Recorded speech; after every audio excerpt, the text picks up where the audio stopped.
नमस्कार, news 21 express में आपका स्वागत है। आइए न्यूज 21 के एक्सप्रेस में नजर डालते हैं आज की ताजा तरीन खबरों पर। कर्नाटक में आज मुस्लिम संगठनों ने किया बंद का ऐलान। हाईकोर्ट के फैसले पर जताई नाराजगी, कहा शरीयत के खिलाफ है निर्णय। बेंगलुरु के शिवाजी नगर में स्टीफन स्क्वायर मर्चेंट एसोसिएशन के उपाध्यक्ष अली जान ने कहा कि हाईकोर्ट का फैसला शरीयत के खिलाफ है।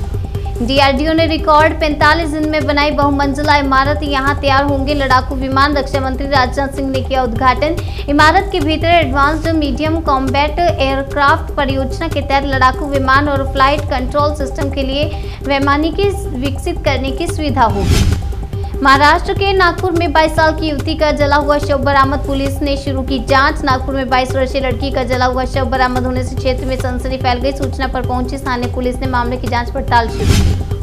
अगली खबर जम्मू कश्मीर से। साल भर में 175 आतंकी ढेर, आतंकियों की गिरफ्तारी और नक्सली अभियान को लेकर सीआरपीएफ के डीजी का दावा।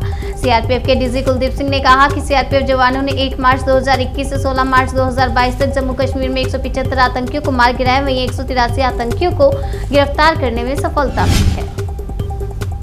स्वास्थ्य मंत्रालय का दावा, कहा भारत अन्य देशों के मुकाबले ओमिक्रॉन वेरिएंट से बेहतर तरीके से निपटा। सरकार ने कहा कोरोना वायरस के ओमिक्रॉन स्वरूप से भारत अन्य देशों के मुकाबले बेहतर तरीके से निपटा है। राष्ट्रीय प्रशासनिक अकादमी में भावी अफसरों से बोले पीएम मोदी, कहा चैलेंजिंग जॉब की बात ही कुछ अलग, कंफर्ट जोन रोकेगा प्रगति। प्रधानमंत्री नरेंद्र मोदी ने कहा कि कोरोना ने जो परिस्थितियां पैदा की हैं उसमें एक नया वर्ल्ड ऑर्डर उभरा रहा है और इस नए वर्ल्ड ऑर्डर में भारत को अपनी भूमिका बढ़ानी और तेज गति से अपना विकास भी करना है। केंद्रीय गृह मंत्री अमित शाह ने कांग्रेस पर साधा निशाना, कहा आजादी के बाद नहीं दिया गया भूमि मार्गों पर ध्यान। गृह मंत्री अमित शाह ने कहा कि पूरे देश के भूगोल और इतिहास का अध्ययन करें तो हमें पता चलेगा कि पूरे विश्व में भारत एकमात्र भू संस्कृति वाला देश है।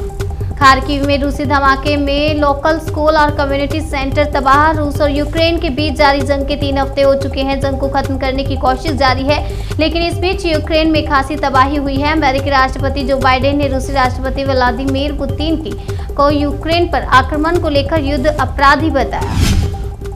राजधानी दिल्ली में बढ़ता जा रहा है गर्मी का कहर, न्यूनतम तापमान में 2 डिग्री की बढ़ोतरी। दिल्ली में रह रहे लोगों को अभी से गर्मी का कहर सता रहा है और न्यूनतम तापमान में 2 डिग्री की बढ़ोतरी हो रही है।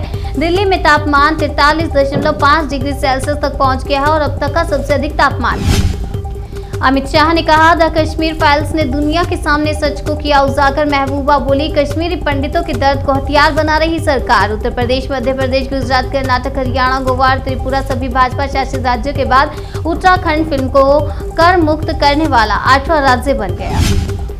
दिल्ली में दंगों में जान गंवाने वाले अंकित शर्मा के भाई को केजरीवाल सरकार ने दी सरकारी नौकरी, परिवार को 1 करोड़ रुपए। दिल्ली दंगों में जान गंवाने वाले आईबी कर्मचारी के भाई को केजरीवाल सरकार ने सरकारी नौकरी दी है। अंकित शर्मा की दिल्ली हिंसा में हत्या कर दी गई थी। अमेरिका अधिक यूक्रेनी शरणार्थियों को अपने देश में नहीं दे रहा जगह, शरण देने में पोलैंड सबसे आगे। यूक्रेन पर रूस के हमले के बाद से लाखों लोग देश छोड़ अन्य देशों में शरण ले रहे हैं। ये देश इन्हें शरण देने में उदारता भी दिखा रहे हैं, पर अमेरिका का रुख बाकी देशों जैसा नहीं है।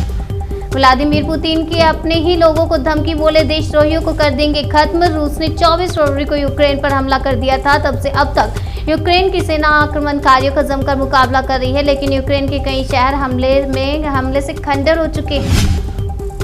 यूक्रेन में आसमान से लेकर जमीन तक मौत बरसा रहा रूस। एयर स्ट्राइक में 53 लोगों ने गंवाई जान। यूक्रेन के शहरों में धमाके और गोलाबारी जारी है। बुधवार को चेर्निहाइव में रूस की एयर स्ट्राइक और गोलाबारी में 53 नागरिकों की मौत हो गई है।